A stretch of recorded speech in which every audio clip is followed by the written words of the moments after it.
जब बच्चे पैदा होते हैं तो हम उनको क्या ऐसी एक मूल मंत्र या ऐसी शिक्षा दें कि वो जब बड़े हों तो इनसे मुक्त। कुछ मत दीजिए, एकदम बख्श दीजिए उसको बस।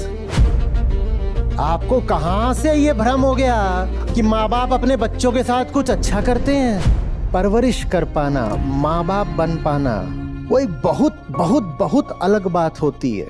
और बच्चा कुछ नहीं कर सकता, दुर्बल निरीह क्या करेगा? प्रकृति ठीक ठाक पैदा करती है, हम बर्बाद करते हैं बच्चों को। तो इसलिए आप उन्हें और कुछ मत दीजिए बस। तो सर हम क्या करें? मत सुधारो। तो समाज कैसे सुधरेगा? क्या होगा फिर आगे? मत पूछो सुधारे कैसे, बस ये पता करके आओ बिगड़ा कैसे। और जब पता करने जाओगे बिगड़ा कैसे, तो अपना ही नाम लिखा पाओगे वहां पर। समझदार अभिभावक बच्चे को कुछ खास नहीं सिखाते, वो बस ऐसा माहौल तैयार करते हैं जिसमें वो खुद ही, अभियोग के तौर पर नहीं कह रहा हूं, अफसोस के साथ कह रहा हूं, इल्जाम नहीं लगा रहा हूं, दुख लगता है इसलिए कह रहा हूं। हम में से ज्यादातर लोग इस लायक नहीं होते कि बच्चे पैदा करें।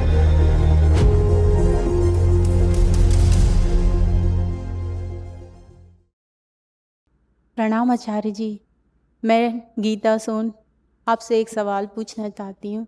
हम जब बच्चे पैदा होते हैं तो हम उनको क्या ऐसी एक ऐसा मूल मंत्र या ऐसी शिक्षा दें कि वो जब बड़े हों तो इनसे मुक्त। कुछ मत दीजिए, एकदम बख्श दीजिए उसको बस।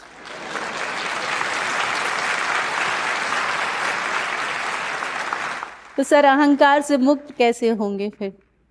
सब स्वार्थ माँ है। बाप उसे अहंकार से मुक्त नहीं कराते, माँ बाप ही उसके अहंकार पर और परतें चढ़ाते हैं। आपको कहां से ये भ्रम हो गया कि माँ बाप अपने बच्चों के साथ कुछ अच्छा करते हैं? हो कौन से माँ बाप अपने बच्चे के साथ अच्छा कर पाए? अच्छा चलिए एक सवाल पूछते हैं, इस दुनिया में ज्यादातर लोग आपको कैसे लगते हैं? अच्छे लगते हैं कि बुरे लगते हैं? खासकर आजकल तो है दुनिया रसातल में जा रही है, नीच है सब, दुष्ट अधम पापी राक्षस दैत्य, सब मरेंगे बर्बाद हो रहे हैं। अच्छा ठीक है, ऐसा ही होता है ना। सड़क पर चल रहे हो, बस में जा रहे हो, बाजार में घूम रहे हो, ट्रेन में कोई साथ बैठा है, सब ऐसे ही बोलेंगे दुनिया में जितने हैं सब बर्बाद है, पापी है। अच्छा ठीक है, तो ये कहां से आए हैं? जंगल से आए हैं, समुद्र से उठे अचानक, या आसमान से गिरे? ये कहां से आए ये सारे लोग जिनको आज तुम पापी और दुष्ट और राक्षस और दुराचारी बोल रहे हो? ये कहां से आए? कहां से आए? ये घरों से आए, ये घरों से आए। तो हम यही पूछ रहे हैं कि अब हम आगे चल के ऐसा ना बोल पाए कि हम फिर से तो घरों ने कुछ किया होगा ना उनके साथ, प्रकृति ने उन्हें ऐसा नहीं पैदा किया था। प्रकृति तो निकृष्ट और नीच और दुराचारी नहीं पैदा करती। जंगल में आपको कोई दुराचारी मिला? शेर हिरण को खा भी ले तो आप ये नहीं बोलोगे कि नीच कहीं का हिंसक है। जंगल में आपको कोई मिला जिसको आप बोलोगे अधम पापी पतित? मिला? ये तो सभ्यता में ही मिलते हैं गिरे हुए लोग। प्रकृति ठीक ठाक पैदा करती है, हम बर्बाद करते हैं बच्चों को। तो इसलिए आप उन्हें और कुछ मत दीजिए, बस बख्श दीजिए। बात समझिएगा। अहम वृत्ति शरीर के साथ आती है, पर उसको भोजन समाज से और संस्कार से मिलता है। वो संस्कार देने में सबसे अग्रणी माँ बाप ही होते हैं, परिवार ही होता है, घर ही होता है। वहां से निकलते हैं वो सब जिन्होंने आज दुनिया तबाह कर रखी है। नहीं तो मेरी छोटी सी जिज्ञासा, उत्तर दे दीजिए। अगर माँ बाप बढ़िया ही होते हैं और घरों में परवरिश हो रही है वो शुभ ही होती है, तो आज दुनिया को बर्बाद करने वाले ये लोग कौन है? ये घरों से ही तो निकले हैं, घरों से ही तो निकले हैं। और कहां से आए हैं? या किसी ने ऐसा पढ़ा कि एक चांदनी रात को अचानक डोनाल्ड ट्रंप अमेरिका पे गिरा था बच्चे के तौर पर? वो भी किन्हीं शुभेच्छु माँ बाप की परवरिश का ही तो नतीजा है। तो कह रहे बच्चे से बहुत प्यार करते हैं, हम बच्चे से बहुत प्यार करते हैं, और क्या निकाल दिया ये देखो।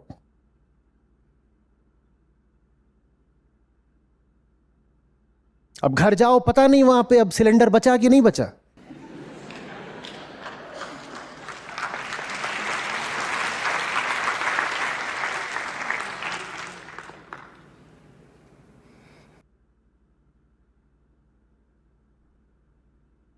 देखो ये मुद्दा ना संवेदनशील है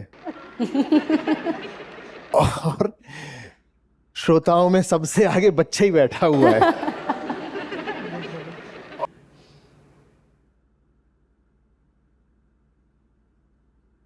थोड़ा सा बुरा लग सकता है, पर आपकी ही अनुमति है इसीलिए आपसे बोल रहा हूं। कोई मेरी बात ना सुनना चाहे तो मैं उससे बोलता भी नहीं हूं।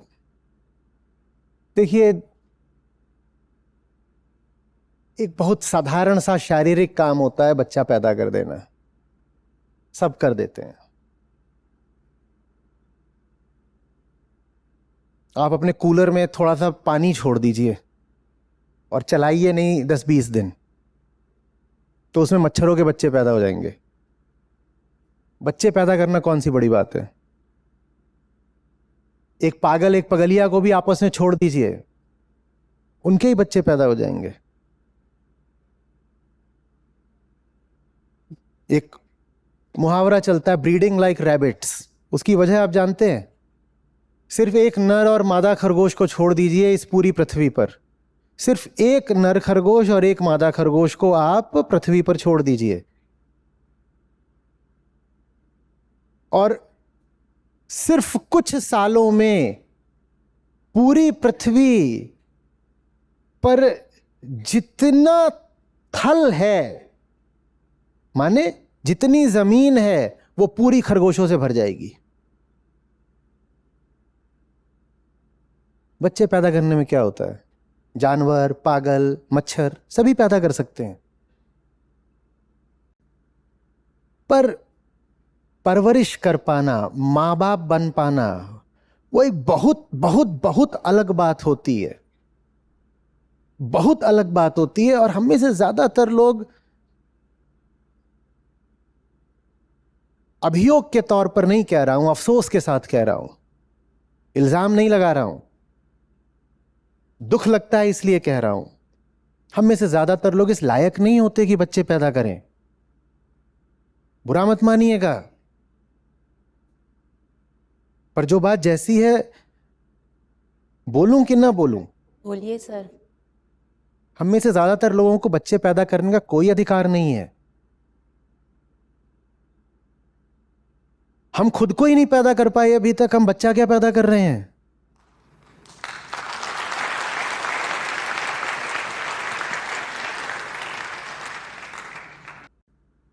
और विडंबना यह होती है कि जितना जो अंधेरे में होता है, जितना जो अजन्मा होता है, जन्म देने की उसे उतनी ही ज्यादा हवस होती है।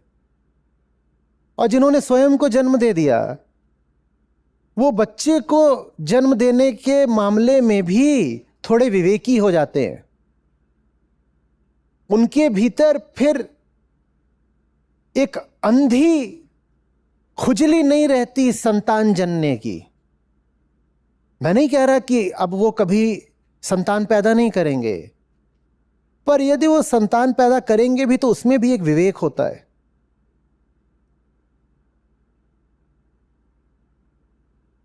जो जितना अपने प्रति अजागरूक होगा, स्वयं से जितना अनभिज्ञ होगा, आप पाएंगे कि वो उतना ज्यादा शोर मचा रहा है, संतान संतान, प्रजनन प्रजनन।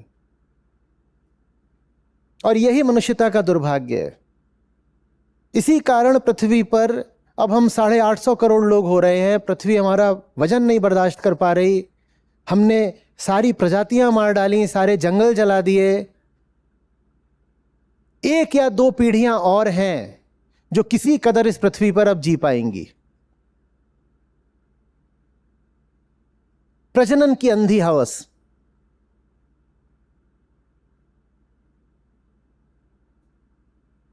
तो एक तो हम बिना किसी योग्यता के, पात्रता के बच्चे पैदा कर देते हैं। और दूसरी बात, अब उन्हें परवरिश कैसे दें? तो कैसी परवरिश मिलती है? मेरा दिल दहलता है अक्सर छोटे बच्चों को उनके अभिभावकों के साथ देख करके। कहीं भी चला जा रहा हूंगा, कोई भी सार्वजनिक सामाजिक जगह हो सकती है, कोई दफ्तर हो सकता है, बाजार हो सकता है, रेलवे स्टेशन हो सकता है, एयरपोर्ट हो सकता है, फ्लाइट के भीतर का कोई मंजर हो सकता है, और बच्चों के साथ जो उनके माँ बाप कर रहे होते हैं वो बात दिल दहलाने वाली होती है। मार नहीं रहे, प्रकट हिंसा की बात नहीं कर रहा, प्रेम और परवरिश के नाम पर भी जो हो रहा होता है वो बहुत भयानक होता है। और बच्चा कुछ नहीं कर सकता, दुर्बल निरीह क्या करेगा? वो पूरे तरीके से माँ बाप के स्वामित्व में है, उसके साथ जो करोगे उसे बर्दाश्त करना पड़ेगा। बल्कि वो थोड़ा भोला है तो आप जो कहोगे उस पर वो यकीन भी कर लेगा, और दुनिया भर की गंदी मान्यताएं आप उसके दिमाग में डाल दोगे। आप बोल दोगे फलाने वर्ग के लोग खराब होते हैं, एक लिंग श्रेष्ठ होता है, दूसरे लिंग को उससे दबकर रहना चाहिए, एक क्षेत्र के लोग सबसे महान हैं, बाकी जो पूरी दुनिया है वो ऐसे ही गिरे हुए लोग हैं। आप पता नहीं क्या क्या तो उसके खोपड़े में डाल दोगे। अभी उसे कुछ समझ में भी नहीं आया है और आप उसके दिमाग में जीवन से भरी हुई न जाने कितनी व्यर्थ की धारणाएं डाल दोगे, अंधविश्वासों से पाट दोगे उसको। वो अब जिए कैसे, वो जाने कैसे कुछ? आतंकवादियों के जो शिविर लगते हैं, प्रशिक्षण शिविर, उसमें आपको क्या लग रहा है? अधेड़ उम्र के लोग होते हैं, कई बार तो 12-12, 14-14 साल के लड़के। क्यों? क्योंकि जब वो बहुत छोटे थे उसी उम्र से उनके माँ बाप ने ही उनको मानसिक रूप से आतंक में दीक्षित कर दिया था। तो जरा सा उसका कद निकला नहीं, जरा सी उसकी मांसपेशियां बनी नहीं। अभी वो बस 12-14 साल का हुआ है कि अब उसको कैंप में भेज दिया जाता है कि अब तू मानसिक रूप से तो पहले ही इंडोक्ट्रिनेटेड हो चुका है, और 15 साल का होते होते वो पक्का आतंकवादी भी बन सकता है। ये किसने किया? प्रकृति ने किया या परवरिश ने करा? और बिल्कुल हो सकता है कि वो जो बच्चा वहां आतंकवादी शिविर में भेज दिया गया वो घर की 8 औलादों में से कोई एक था। किसी को क्या फर्क पड़ता है? जैसे बहुत सारे जानवर होते हैं ना, झुंड में पैदा करते हैं, लिटर, कि 4-4, 5-5 एक बार में पैदा कर दिए, उसमें से कोई एक इधर उधर हो भी गया तो क्या फर्क पड़ता है?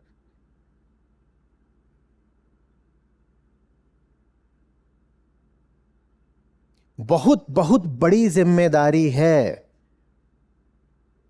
गर्भधारण करना या किसी को गर्भधारण करवाना। ये मजाक नहीं है। आप जिंदगी बनाने को तैयार हो तो ही ये फैसला करें। बच्चे को बड़ा करने के लिए मां बाप को खुद बड़ा होना पड़ेगा। और ज्यादातर लोग देखा है ना, 20, 25, 28 यही प्रजनन की उम्र होती है भारत में। ज्यादा बहुत हुआ तो 30, 35।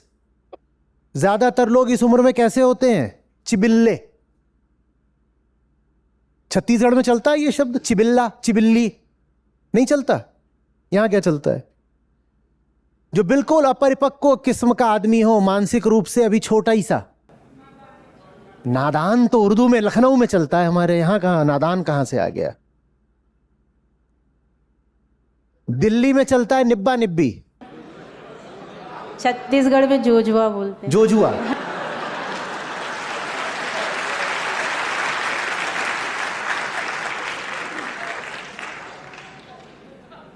अब वो जोजुआ और जुजुई, जुजुई नहीं बोलते, क्या बोलते हैं फिर? जुजुई। ये दोनों मिलकर जुज्जू पैदा कर रहे हैं। तो ये क्या करोगे तुम उसके साथ? क्या जवाब दोगे उसको? उसने प्रार्थना नहीं करी थी पैदा होने की, उसकी कामना नहीं थी कि मुझे दुनिया में लाओ। ये तुम दोनों मिलकर उसको दुनिया में लेकर आए। अब जवाब दो उसको, काहे को पैदा करा है? और वो जवाब मांग रहा है। और अगर लड़की है तो और ज्यादा जवाब मांग रही है। विशेषकर हिंदुस्तान में लड़की पैदा करना तो और ज्यादा जिम्मेदारी की बात है।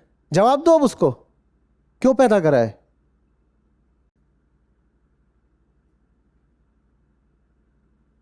क्यों पैदा करा है? वो एकदम गरीबी के हालात हैं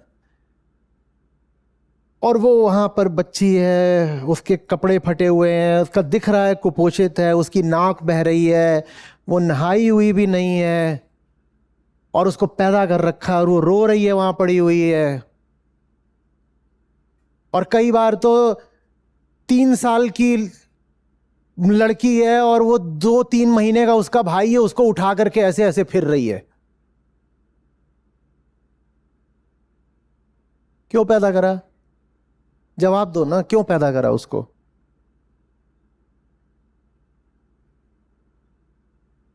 और क्या परवरिश दोगे?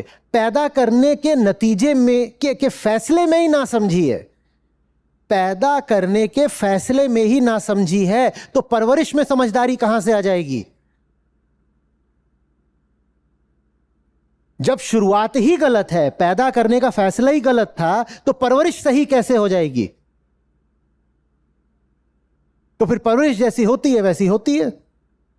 अब क्यों कह रहे हो कि दुनिया में सभी सब बेकारी? आम आदमी को देखो सड़क पे ऐसे घूम रहा है, ज्यादा रात हो जाए तो सड़क में निकलने से डर लगता है। क्या प्रकृति बलात्कारी पैदा करती है? जंगल में तो नहीं हो रहा बलात्कार, जंगल में नहीं हो रहा, प्रकृति तो नहीं बलात्कारी पैदा करती। और प्रकृति में तो यह भी नहीं होता कि जिस तरह की लूटपाट और हिंसा मनुष्यों में होती है नहीं पाओगे वहां। जितना वैमनस्य और द्वेष और ईर्ष्या मनुष्य रखता है वो आप जंगल में नहीं पाओगे। तो प्रकृति तो ये सब नहीं कर रही है। हां, इन सब वृत्तियों के बीज प्राकृतिक हो सकते हैं, बिल्कुल हो सकते हैं। कुछ हद तक ईर्ष्या आप बंदरों में भी पालोगे, बिल्कुल हो सकता है। पर प्रकृति में तो अधिक से अधिक बीज होता है। उस बीज को खाद और पानी ये सब देने वाला कौन है? समाज और संस्कार, परिवार और शिक्षा और मीडिया और माहौल और धर्म और राजनीति।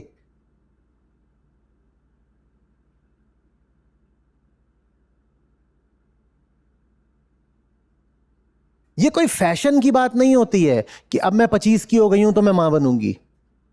ये क्या है? क्या है? या कि बेटा अब तुम 30 के हो रहे हो, टेस्टोस्टेरोन ठीक है, चेक कराओ।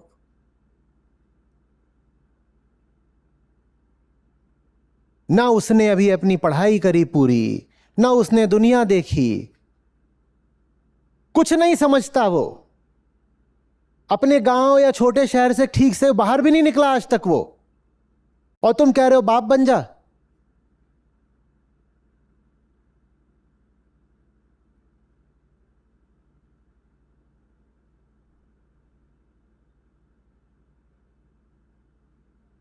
समझदार अभिभावक बच्चे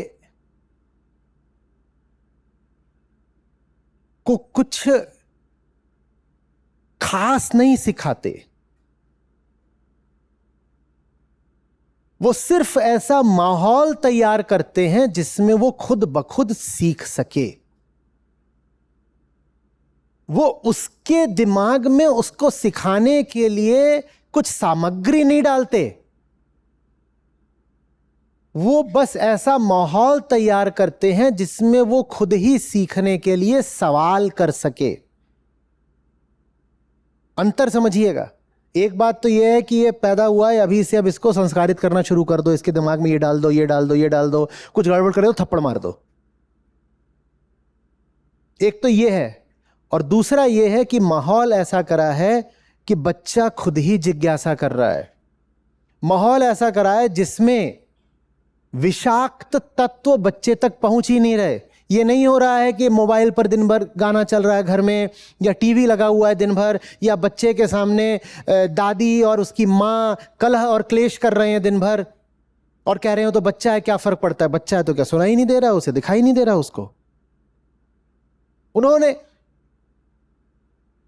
अच्छे घरों में ये सब नहीं होता। मैंने ये नहीं बताया अच्छे घरों में क्या होता है, बात नकार की है। बात इसकी है कि बच्चे तक जहर ना पहुंचाओ। सांस तो वो अपने आप ले लेगा, प्रकृति उसे सिखाकर भेजती है कि सांस कैसे लेनी है। हां, तुमने हवा में जहर घोल रखा है तो तुम्हें बस नकारने को कहा जा रहा है कि ये वाला काम मत करो भाई। तुम्हें ऑक्सीजन तैयार नहीं करनी है, तुम्हें बस इतना करना है कि हवा में धुआं मत घोलो। ऑक्सीजन तो प्रकृति की है, बच्चा अपने आप सोख लेगा, तुम्हें उसमें हस्तक्षेप की जरूरत नहीं है। यह मत पूछो कि बच्चा सुधारा कैसे जाता है, पूछो कि बच्चा बिगड़ता कैसे है। बच्चा बिगड़ता है, अब प्रेम जैसी चीज तो कोई घर में है नहीं, बस औलाद आ गई है तो न मां की कोई खास रुचि है ना बाप की कोई रुचि है, दोनों कह रहे हैं हाँ ठीक है, शरीर का मैल है, पैदा हो गया हो गया। तो क्या करा, वो टीवी लगा के छोड़ दिया, तू कार्टून देख। टीवी लगाकर छोड़ दिया है कि कार्टून देखेगा तो हमारा दिमाग नहीं खाएगा, और वो कार्टून में से कुछ भी सोख रहा है। ऐसे बिगड़ते हैं बच्चे। माँ बाप कहते हैं हमारा काम है उनको सुधारना। तुम्हारा काम उनको सुधारना, तो पहले ये तो बताओ उन्हें बिगाड़ा किसने। सुधारने की तो नौबत तब आती है जब पहले बिगड़ा हो। बिगाड़ने वाले हो तुम सुधारोगे क्या? उल्टी पुल्टी हरकतें मां बाप खुद ही कर रहे हैं बच्चे के सामने। जिस जगह पर तुम रहते हो वो जगह जहरीली है। तुमने बच्चे को बाहर खेलने भेजा, वहां पर न जाने कैसे कैसे उस पर प्रभाव पड़ रहे हैं। बिल्कुल कोई घटिया किस्म का आयोजन होगा, इधर उधर की कोई शादी होगी, उसमें तुम बच्चे को टांग कर ले जाओगे अपने साथ, और वो वहां पर क्या क्या देख रहा है। वो वहां पर नशा देख रहा है, अश्लीलता देख रहा है, क्या क्या तो नहीं होता है शादियों में। उल्टे पुल्टे गाने बज रहे हैं, हर तरह की बदतमीजी चल रही है, और तुमने वहां बच्चा भी छोड़ दिया है और बच्चा भी ये सब देख रहा है, और फिर तुमको लगता है बच्चा बिगड़ कैसे गया। और शादी में तुम खुद भी बेहोश हो, तुम्हें पता ही नहीं, बच्चे को दूसरे बच्चों के बीच छोड़ रखा है, तुम निश्चिंत हो, और वो वहां क्या देख रहा है।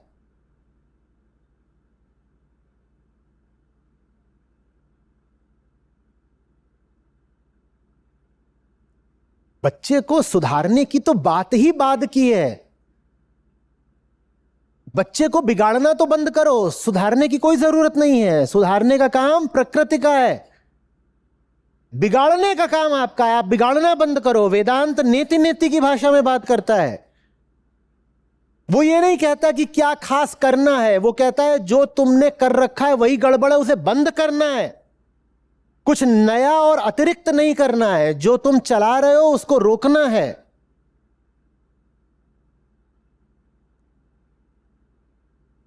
बच्चा बर्बाद हो रहा है, आचार्य जी क्या बताएं, 5 साल का है पर ऐसी ऐसी गालियां देता, आपको बता नहीं सकते। सुधारे कैसे बच्चे को, मत पूछो सुधारे कैसे, बस ये पता करके आओ बिगड़ा कैसे। और जब पता करने जाओगे बिगड़ा कैसे, तो अपना ही नाम लिखा पाओगे वहां पर।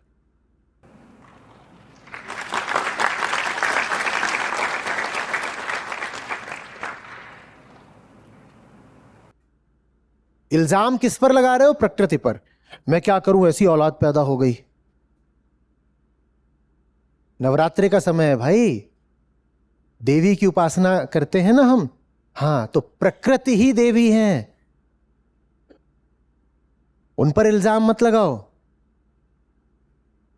वहां से खराब किस्म के उत्पाद नहीं सामने आते। ये जो समूचा ब्रह्मांड है ना, यही एक बच्चा बनकर पैदा होता है। वहां तुम क्या इल्जाम लगा रहे हो कि ये चीज गलत पैदा हो गई मेरे घर में? चीज गलत पैदा नहीं हुई, चीज की गलत परवरिश हुई है। और परवरिश गलत करने वाले वही लोग हैं जो अब सुधारने के जिम्मेदार बन रहे हैं। हा हा हा। कम हस्तक्षेप करो।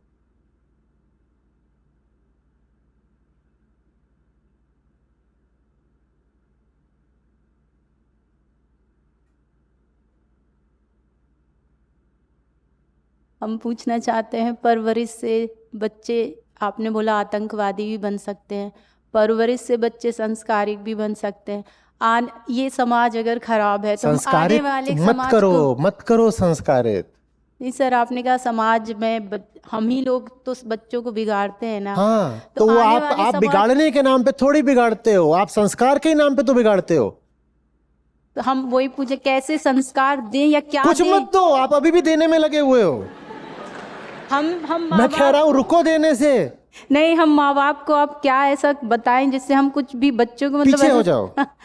हम विथड्रॉ, रिट्रीट, पीछे हटो, उसे जीने दो। हाँ, हम वही पूछ रहे हैं बस वही है। कर्ता भाव बहुत सघन है, डूअरशिप। कि आचार्य जी हम अभी ना हम दाएं हाथ से कर रहे थे तो कुछ गलत कर रहे थे, अब हम बाएं हाथ से करेंगे तो सही कर देंगे। करने वाले तो तुम ही हो।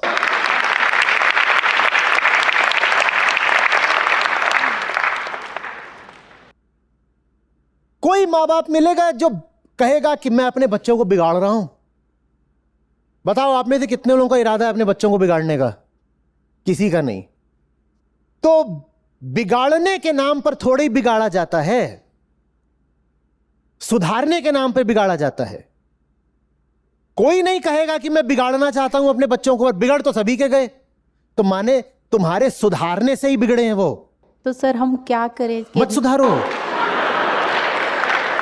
आप तो बोलते समाज कैसे सुधरेगा, क्या होगा फिर आगे। मत सुधारो। अहंकार कहता है मैं ही तो ध्रुव हूं, मैंने ही तो नचा रखा है पूरी दुनिया को, मैं ही सूर्य हूं और मेरे ही इर्द गिर्द सारा सौर मंडल नाचता है। मैं ही सुधारूंगा, तुम सुधारो नहीं, तुम हटो। तुम्हें किसी को सुधारने की कोई जरूरत नहीं है, तुम्हें हटने की जरूरत है। तुम अपनी जिंदगी से भी हट जाओ तो तुम सुधर जाओगे। अपनी जिंदगी से हट करके देखो कि तुम कितने खूबसूरत हो जाते हो।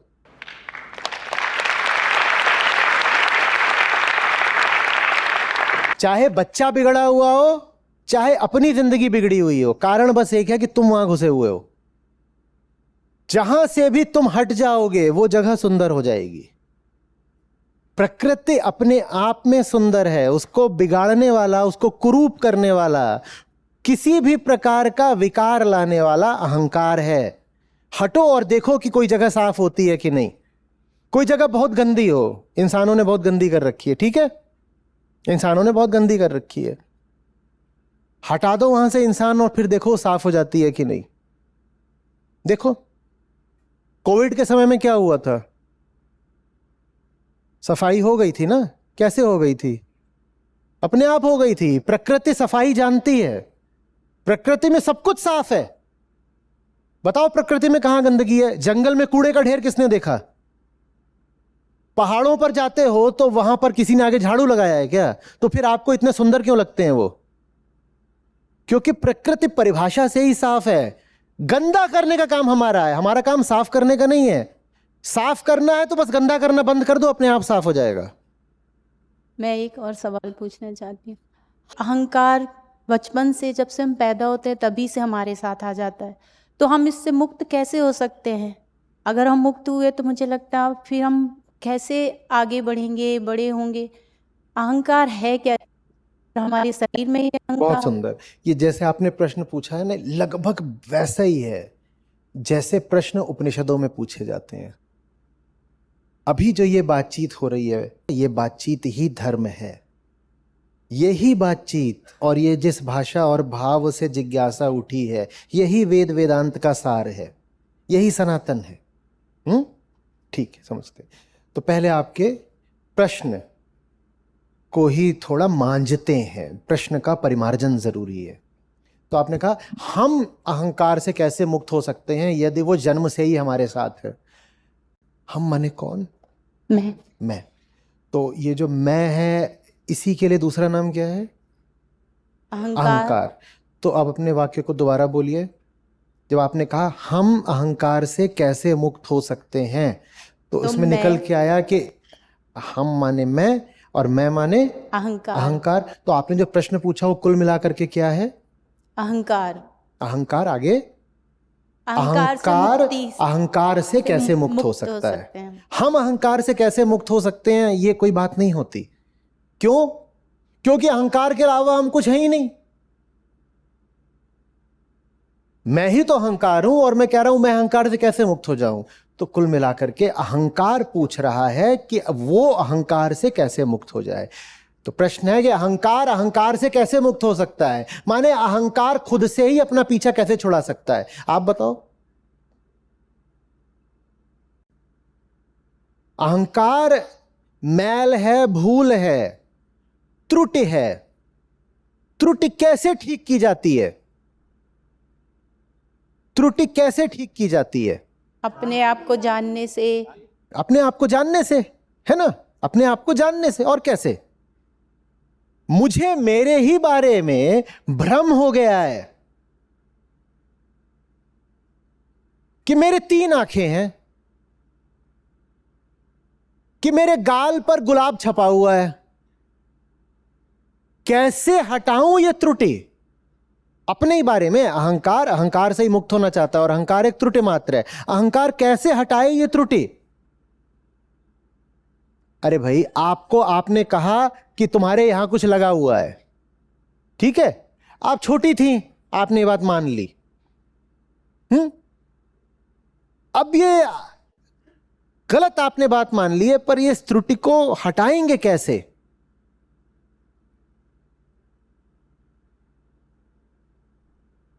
आत्म अवलोकन। मैं अपने आप को कुछ समझता हूं। अहंकार अपना दावा आप है, वो अपने बारे में कुछ दावे करता है। मेरे 3 आंखें हैं, मेरे 64 दांत हैं, मेरे गाल पर गेंदे का फूल छपा हुआ है। वो दावे करता है, और वो दावे किससे करता है? खुद से ही करता है। खुद ही दावा करता है, खुद से ही दावा करता है, खुद ही मान लेता है। बेईमान। अदालत देखिए, जिसमें न्यायाधीश भी कौन बैठा है? कटघरे में भी कौन है? अहंकार। इधर का वकील भी कौन है? अहंकार। उधर का वकील भी कौन है? फैसला किसके पक्ष में होगा? अहंकार के। तो ऐसा ही है अहंकार। वो खुद ही दावा करता है, मैं ना ऐसा हूं, मैं ऐसा हूं। खुद को ही उसने दावा सुनाया है, तो दावा करने वाला भी वही और दावा सुनने वाला भी वही और दावा स्वीकारने वाला भी वही। अहंकार बेईमान है, वरना कोई भी भूल जीवन भर नहीं चल सकती। आप भी भूलें करते होगे, कभी ना कभी तो भूल सुधार भी हो जाता है ना। भूल से कोई काम आदमी कर देता है तो कभी ना कभी तो भूल पकड़ में भी आ जाती है ना। बताओ, अहंकार जो मौलिक भूल है वो कभी पकड़ में क्यों नहीं आती? क्योंकि नालायक बेईमान है। ये जो दर्पण है ये ईमानदारी का नाम है। मैं अपने दावों को अनपरखा नहीं जाने दूंगा, मैं परखूंगा, मैं जानूंगा। किसको? अपने दावों को।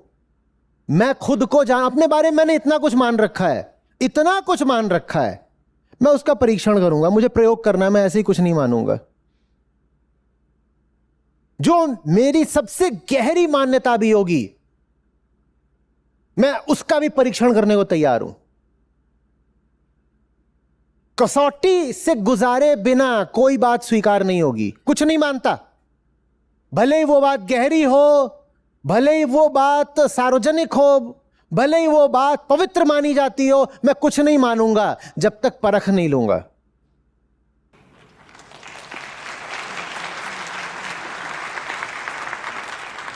बस ऐसे ही अपनी भूल सुधारी जा सकती है। तुम्हें समझ में आया? चलो, अच्छा। और नहीं कोई तरीका है, क्योंकि आप हालत को समझिए। आप ही दावा करते हो और आप ही दावा मान भी लेते हो, और यह कहलाती है बेईमानी। तो अहंकार का एक ही इलाज है, उसे ही ईमानदार होना पड़ेगा। इसीलिए जितने भी विधि विधान हो सकते हैं, कर्मकांड हो सकते हैं, जितनी भी तरीके के उपाय हो सकते हैं, धर्म के क्षेत्र में, अध्यात्म के या फिर मनोविज्ञान के क्षेत्र में, सब बेअसर हो जाते हैं ईमानदारी के अलावा। उसी ईमानदारी का दूसरा नाम है सत्यनिष्ठा। और उसी सत्यनिष्ठा के लिए सुंदर नाम है प्रेम।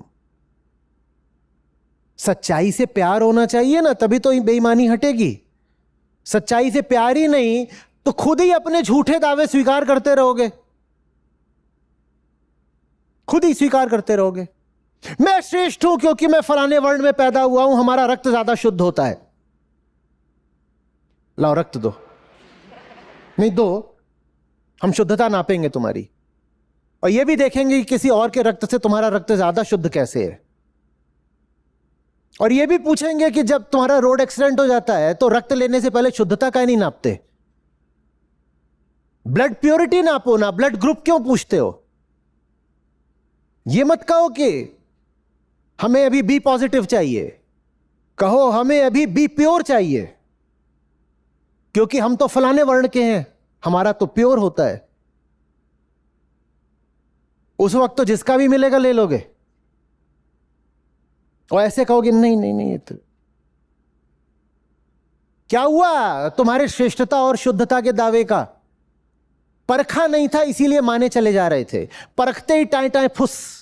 परखना ही कसौटी है, परखना ही विधि है, पर परखोगे ही नहीं अगर ईमानदारी नहीं है।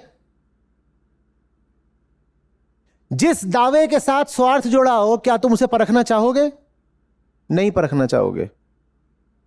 जिस झूठ के साथ अपनी सुविधाएं जुड़ गई हो, क्या तुम कभी उस झूठ को मिटाना चाहोगे? नहीं मिटाना चाहोगे। उस झूठ से फायदे हो रहे हैं भाई। और परखने के अलावा, जिज्ञासा के अलावा कोई विधि नहीं है। इसीलिए हमारे सारे उपनिषद डायलेक्टिकल हैं। वहां पर बातचीत जो है वो प्रश्नोत्तरी है। मामला कभी कभी तो द्वंदात्मक होकर के आगे बढ़ता है।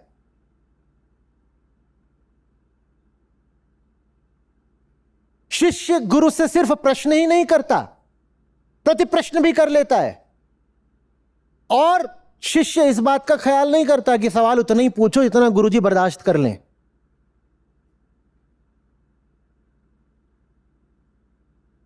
याज्ञवल्क्य के एक मौके पर बहुत कुपित हो जाते हैं, कहते हैं उनसे सवाल पूछे ही जा रही है, पूछे ही जा रही, कहते हैं और सवाल पूछेगी ना तो सब फट जाएगा। पर पूछती ही जाती है, पूछती ही जाती है। यह लिहाज नहीं करना है कि सवाल का अंजाम क्या होगा, सवाल है तो है। यही विधि वेदांत की है, यही धर्म है। और आत्मज्ञान का इसके अलावा कोई तरीका नहीं हो सकता। इसके अलावा तुम और जो भी करना हो करते रहो, इधर उधर के प्रपंच, उनसे कोई लाभ नहीं होना। वो धार्मिक बातें हैं ही नहीं, वो परंपरा है मात्र, धर्म नहीं है।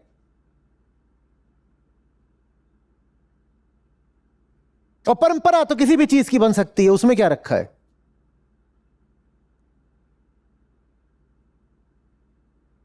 बात आ रही है समझ में? जो कुछ भी आप अपने आप को मानती हैं, जो कुछ भी आपने दुनिया को मान रखा है, हर चीज पर निर्मम होकर के प्रश्न उठाइए। भले ही उस प्रश्न के साथ खतरे जुड़े हुए हों, सवालों के जोखिम उठाने पड़ेंगे। और जो सवाल जितना महत्वपूर्ण होता है, आप पाओगे कि उसके साथ जोखिम उतना जुड़ा होता है। अहंकार कांपने लग जाता है असली सवाल करने से। आपके लिए बहुत मुश्किल होगा अपनी कंपनी के मालिक से आकर के पूछना, ये जो इतना मुनाफा बनाते हो, इसे करते क्या हो? मैं तुम्हारा कर्मचारी हूं, दिन रात मुझसे काम कराते हो इसीलिए कि तुम मुनाफा बढ़ा सको, पर ये तो बताओ इस मुनाफे का तुम करते क्या हो? अपने घर ले आते हो, फिर उसके बाद क्या करते हो बताओ? आप नहीं पूछ पाओगे ये सवाल। हालांकि ये सवाल पूछना बहुत जरूरी है, क्योंकि दिन रात आप उसी मालिक के मुनाफे के लिए काम कर रहे हो। तो ये पूछना तो वाजिब है कि ये जो मैं इतना मुनाफा तुम्हें बनाकर दे रहा हूं, ये कहां जा रहा है? नहीं पूछ पाओगे क्योंकि अब नौकरी का जोखिम है। असली सवाल नहीं पूछे जाते, उनके साथ सदा खतरा जुड़ा होता है। और यहीं पर आकर के दुनिया की सारी माया घूम जाती है। असली सवाल कभी पूछा ही नहीं जाएगा। आपके जो नजदीकी रिश्ते होते हैं, आप भली भांति जानते हैं, उनमें आप बहुत इधर उधर की बातें कर सकते हैं, बहुत आप सतही किस्म के सवाल भी कर सकते हैं, पर कुछ असली सवाल हैं जो आप अपने सबसे नजदीकी लोगों से भी नहीं कर पाओगे। वो सवाल कर दिए तो रिश्ता टूट जाएगा। कहां औलाद में हिम्मत होती है कि बाप से आकर के पूछे कि पापा कितनी घूस ली आज? और ये सवाल पूछना जरूरी है क्योंकि उसी घूस की रोटी औलाद खा रही है। तुम्हारी मांस में, मज्जा में, खून में घूस दौड़ रही है। बाप घूस का पैसा घर लाता है, उसी घूस से बच्चे की फीस जाती है, कपड़े पहनता है, खाना खाता है, पानी पीता है। औलाद को बिल्कुल पूछना चाहिए बाप से आज कितनी घूस ली, पर पूछेगा तो घर से निकाल दिया जाएगा, नहीं पूछेगा। सवाल जरूरी है पर कभी पूछा नहीं जाएगा। पत्नी नहीं पूछ पाएगी पति से कि ये जो तुम प्रेम का दावा करते हो मुझसे, उसका यथार्थ क्या है, और क्रोधित होकर नहीं पूछ रही, सच्ची जिज्ञासा कर रही हूं। जीवन में कभी एक पल को भी तुमने प्रेम जाना है? मुझसे नहीं, किसी से भी। तुम किसी से भी प्यार करने के लायक हो क्या? और अगर नहीं तो तुम मेरा शरीर किस हक से स्पर्श करते हो? और अगर तुम प्रेम करने के ही लायक नहीं तो तुमने ये औलाद कैसे पैदा करी है? ये सवाल आप पूछ नहीं पाओगे। मैं ठीक है, जिस भाषा में पूछ रहा हूं वो तीक्ष्ण और कटु लग सकती है, पर आप इसी सवाल को मधुर भाषा में भी नहीं पूछोगे क्योंकि स्वार्थ जुड़े हुए हैं। मत पूछो मेरे जैसी भाषा में, मैं तो बदतमीज हूं। आप अपनी मर्यादा के साथ ही पूछ लो, पर पूछो तो सही। पर आप मर्यादित होकर भी नहीं पूछोगे तो फिर अब कैसे घर में धर्म उठे? कैसे अब नए उपनिषद पैदा हों?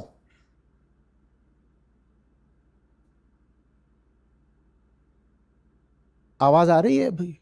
जी सर।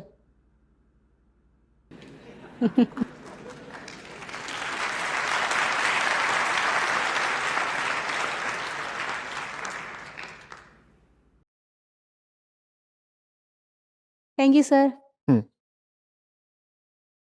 आपको खुशी होगी इस नाते जो हमारी अपनी ऐप है जिसमें हमारे गीता और बाकी सब कार्यक्रम चलते हैं। यहाँ पर बुद्ध हैं, गीता है, उपनिषद हैं, अष्टावक्र हैं। ये मुझे मिले, मेरी ज़िंदगी बदली, ये तुम्हें मिलेंगे, तुम्हारी ज़िंदगी भी बदलेगी। सच पूछिए तो मतलब लाखों नहीं तो कम से कम हज़ारों ज़िंदगियाँ तो हैं जो बिल्कुल बदली हैं। 2 लाख से अधिक गीता प्रतिभागियों के साथ जुड़े आचार्य प्रशांत ऐप पर पहला महीना बिल्कुल फ्री गीता मिशन का पूरा एक्सेस। ऐप पर आपको मिलेंगे नियमित लाइव सत्र, हर दिन आचार्य प्रशांत के विशेष संवाद, गीता कम्युनिटी का एक्सेस, गीता परीक्षा, चयनित समाचार, ऑडियो बुक्स, कोट्स और भी बहुत कुछ। गूगल प्ले स्टोर या एप्पल ऐप स्टोर पर आचार्य प्रशांत सर्च करें और अभी डाउनलोड करें।